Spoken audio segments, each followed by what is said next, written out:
हाय दोस्तों, कैसे हैं आप लोग। आज के इस वीडियो में हम आपको एक बुक से परिचय करवाने वाले हैं। एक बुक को मैंने मंगाया है, यहाँ पर आपको बुक दिख सकता है। सॉरी, सीजर हम रखे हुए हैं और ये बुक मंगाए हैं और यहाँ पर देख सकते हैं। इसको हम अनबॉक्स करेंगे। अनबॉक्स क्या है, हम इसको आपको अनकवर करेंगे और चलिए देखते हैं। इसको हम हटाते हैं यहाँ से। इसको यहाँ से हम काटेंगे।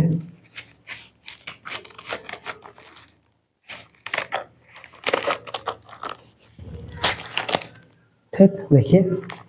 और ये आपके सामने निकल रहा है आपका प्यारा सा एक बुक, प्यारा सा बुक। ये देखिए, रश्मि रथी दिनकर जी के द्वारा 1952 में पब्लिश किया गया था, यानी कि 1952 में इसका मार्केट में आया था। और ये बुक बहुत ही प्यारा सा बुक है। ये काव्य खंड है और इपिक काव्य खंड है। देखिए, इसके कुछ पंक्ति को मैं पढ़ के सुनाता हूँ आप लोगों को। इसमें देखिए, ये बुक है और ये इसका रामधारी सिंह दिनकर के द्वारा कुछ, उनका जन्म कब हुआ था? 23 सितंबर 1908 को बिहार के मुंगेर जिला के सिमरिया नामक गांव में हुआ था। रामधारी सिंह दिनकर जी का जन्म कब हुआ था? बिहार के मुंगेर जिले के सिमरिया नामक गांव, यानी कि जो बेगूसराय जो है ना, उसी के आसपास सिमरिया एक जगह पड़ता है, वहीं पर उनका जन्म हुआ था। मुंगेर जिला में पड़ता है सिमरिया उसका। शिक्षा मोकामा के एक विधायक बहुत फेमस है, मोकामा घाट के रेलवे हाई स्कूल तथा फिर पटना कॉलेज में, जहां से उन्होंने इतिहास विषय लेकर बीए ऑनर्स की परीक्षा उत्तीर्ण की थी। तो यहाँ पर उनका कुछ और दिया गया कि एक विद्यालय के प्राचार्य, सब रजिस्ट्रार, जन संपर्क के उप निदेशक, भागलपुर विश्वविद्यालय के कुलपति, भारत सरकार के हिंदी सलाहकार आदि विभिन्न पदों पर रहकर उन्होंने अपनी प्रशासनिक योग्यता का परिचय दिया। 1924 में पाक्षिक छात्र सहोदर जबलपुर में प्रकाशित पहली कविता से साहित्य जीवन का आरंभ किया। साहित्य जीवन का आरंभ कब कर रहे हैं? 1924 में। किससे वे ऑनर्स किए थे? पटना कॉलेज से बीए ऑनर्स किए थे। किसमें? हिस्ट्री में लिखा था, इतिहास विषय से बीए ऑनर्स किए थे। 23 सितंबर 1908 को बिहार के मुंगेर जिले के सिमरिया नामक गांव में जन्म हुआ था। अब देखिएगा, प्रमुख कृतियां क्या है? रेणुका बहुत अच्छी है, ये भी कृति। हुंकार, रसवंती, कुरुक्षेत्र, इसको भी मंगाने वाले हम। इसको कुरुक्षेत्र को भी मंगाएंगे, आप लोगों को दिखाएंगे कुरुक्षेत्र के बारे में। कुरुक्षेत्र, श्याम धेनी, बापू, धूप और धुआं, रश्मि रथी जो भी हमारे पास है, नील कुसुम, उर्वशी बहुत फेमस है ये भी, परशुराम की प्रतीक्षा, कोयला और कविता, हमारे को हरिनाम, और क्या है यहाँ पर आदि, और कई सारे गद्य के, ये सब क्या थे? कविता संग्रह थे। गद्य, मिट्टी की ओर, अर्धनारीश्वर, संस्कृत के 4 अध्याय, काव्य की भूमिका, पंत, प्रसाद और मैथिली शरण गुप्त के बारे में आपको पता है? मैथिली शरण गुप्त बहुत फेमस कवि है। शुद्ध कविता की खोज, संस्मरण और श्रद्धांजलियां आदि इनका है। जन्म फिर से याद कर लीजिए, 23 सितंबर 1908 को हुआ था और पटना कॉलेज से इतिहास के विषय में बीए किए थे। और कई सारे एक विद्यालय के प्राचार्य रह चुके हैं, सब रजिस्ट्रार रह चुके हैं, जनसंपर्क के उप निदेशक रह चुके हैं, भागलपुर विश्वविद्यालय के कुलपति रह चुके हैं। तो इस प्रकार, और जबलपुर में प्रकाशित पहली कविता से अपनी जीवन प्रारंभ किया था, साहित्य का जीवन प्रारंभ किया था 1924 में।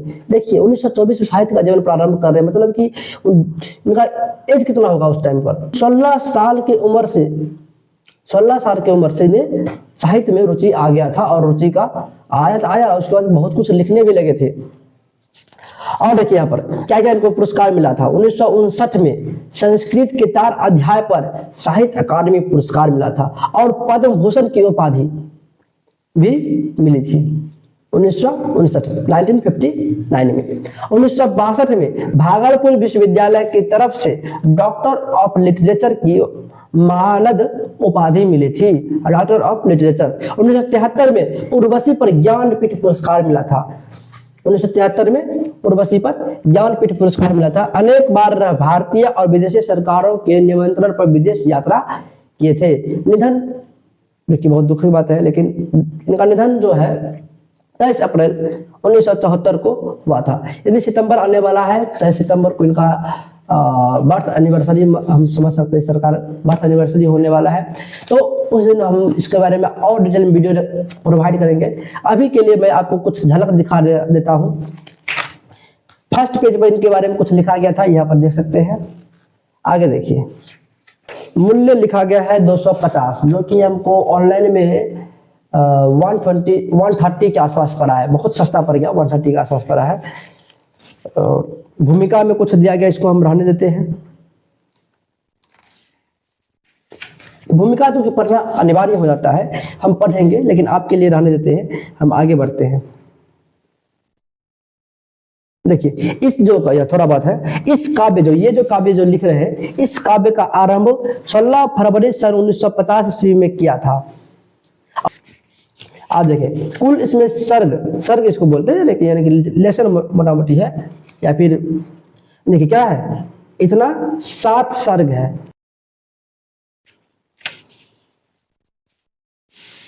हाँ, तृतीय सर्ग बहुत प्यारा सा सर्ग है मेरे लिए, मैं इसे बहुत बार पढ़ा हूं। तो देखिए, ऑनलाइन में कहीं कहीं पर मिलता है, तो पढ़ते हैं। जैसे क्या तृतीय सर्ग देखिए, कहता है, हो गया पूर्ण अज्ञातवास, पांडव लौट वन से साहस, पावक में कानन सदृश तप कर, वीर तत्व लिए कुछ और प्रखर, नस नस में तेज प्रभा लिए। यहाँ पर आपको दिख रहा है, यहाँ पर क्या, सच है विपत्ति जब आती है, कहर तो ही डाल आती है, सुरमा नहीं विचलित होते क्षण एक नहीं धीरज खोते। अब वो इसका बहुत अच्छा सा मैं एक्सप्लेन करूंगा, इसको पढ़ूंगा तो आपको जरूर वीडियो प्रोवाइड करूंगा। देखिए, एक और पढ़िए, वर्षों तक वन में घूम घूम बाधा विघ्नों को चुम चुम, सा धूप घाम पानी पत्थर, पांडव आए कुछ और निखर, सौभाग्य न सब दिन सोता है, देखे आगे क्या होता है, मैत्री की राह बताने को, सबको सुमार्ग पर लाने को, विरोधियों को समझाने को, विष्णु विध्वंस बचाने को, भगवान हस्तिनापुर आए, पांडव का संदेशा लाए, दो न्याय अगर तो आधा दो, तो आधा दो, पर इसमें भी यदि बाधा हो तो दे दो केवल 5 ग्राम, रखो अपनी धरती तमाम, हम वही खुशी से खाएंगे, परिजन पर असीना उठाएंगे। आगे, दुर्योधन वह भी दे न सका, आशीष समाज की ले न सका, उल्टे हरि को बांधने चला, जो था अवसाद साधने चला, जब नाश मनुष्य पर छाता है पहले विवेक मर जाता है, जब नाश मनुष्य पर छाता है पहले विवेक मर जाता है। हरि ने भीषण हुंकार किया, अपना स्वरूप विस्तार किया, डगमग डगमग दिग्गज डोले, भगवान कुपित होकर बोले, जंजीर बढ़ाकर साध मुझे, हाँ हाँ दुर्योधन बांध मुझे, यह देख गगन मुझमें लय है, यह देख पवन मुझमें लय है, मुझमें विलीन झंकार सकल, मुझमें लय है संसार सकल, अमृत फूलता है मुझसे, हंहार झूलता है मुझसे। ये जो है, ये क्या है, कृष्ण जो जब वो आए थे शांति दूत बन करके दुर्योधन के पास, तब की ये बात है। आगे देखिए, अमृत फूलता है मुझ में, झूलता है मुझ में, उधे चल मेरा दुख भूमंडल वक्ष स्थल विशाल, भुज परिधि बंध को घेरे हैं, भुज परिधि बंध को घेरे हैं, मैं नाक मेरु पग मेरे हैं, दिखते जो ग्रह नक्षत्र निखर, हे जो ग्रह नक्षत्र निखर, सब है मेरे मुख के अंदर, दीर्घ हो तो दृश्य अकांड देख, मुझ में सारा ब्रह्मांड देख, चर अचर जीव जग क्षर अक्षर, नश्वर मनुष्य सुजाति अमर, सतकोटि सूर्य सतकोटि चंद्र, सतकोटि सरित सर सिंधु मंद्र, सतकोटि विष्णु ब्रह्मा महेश, सतकोटि विष्णु जलपति धनेश, सतकोटि रुद्र, सतकोटि काल, सतकोटि दंडधर लोकपाल, जंजीर बढ़ाकर साध कुएं, दुर्धन बांध मुझे भूलोक आतल पाताल देख, गत और मेरा अनागत काल देख, यह देख जगत का आदि सृजन, यह देख जगत का आदि सृजन, यह देख महाभारत का रन। उसको भविष्य का दिखा रहे हैं, यह देख जगत का आदि सृजन, यह देख महाभारत का रन। मृतकों से पटी हुई भू है, पहचान कहाँ इसमें तू है। अंबर में कुंतल जाल देख, पद के नीचे पाताल देख, मुट्ठी में तीनों काल देख, काल वही समय, मुट्ठी में तीनों काल देख, मेरा स्वरूप विकराल देख, सब जन्म मुझी से पाते हैं, फिर लौट मुझी में आते हैं। जीवा से गढ़ती ज्वाल सघन, सौसों में पाता जल पवन, पर जाती मेरी दृष्टि जिधर, हंसने लगती है सृष्टि उधर। भगवान की दृष्टि जिधर पड़ती है वह सृष्टि पूरा हंसने, यानी कि पूरा सृष्टि उत्सव मनाती है, पूरा सृष्टि खुशहाली देखती है।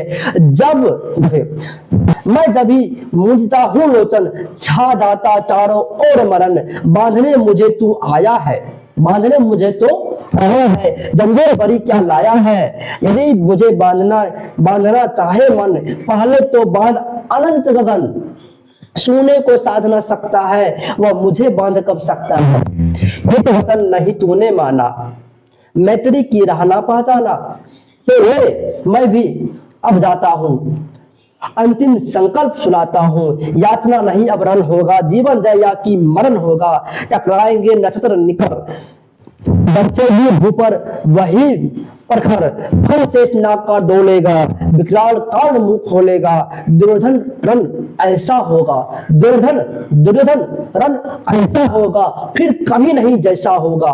भाई पर भाई टूटेंगे, विष बाण बूंद से छूटेंगे, वायस श्रृगाल सुख लूटेंगे, वायस श्रृगाल सुख लूटेंगे, सौभाग्य मनुष्य के फूटेंगे। आखिर तू भूसाई होगा, आखिर तू भूसाई होगा, हिंसा का पर दाई होगा। थी सभासन सब लोग डरे, चुप थे या थे बेहोश पड़े, केवल दो नर ना आघाते थे, विदुर सुख पाते थे, पर जोर खरे पर मुदित निर्भय, दोनों पुकारते थे जय जय। तृतीय सर्ग का दूसरा भाग था ये, आपको सुनकर बहुत अच्छा लगा होगा।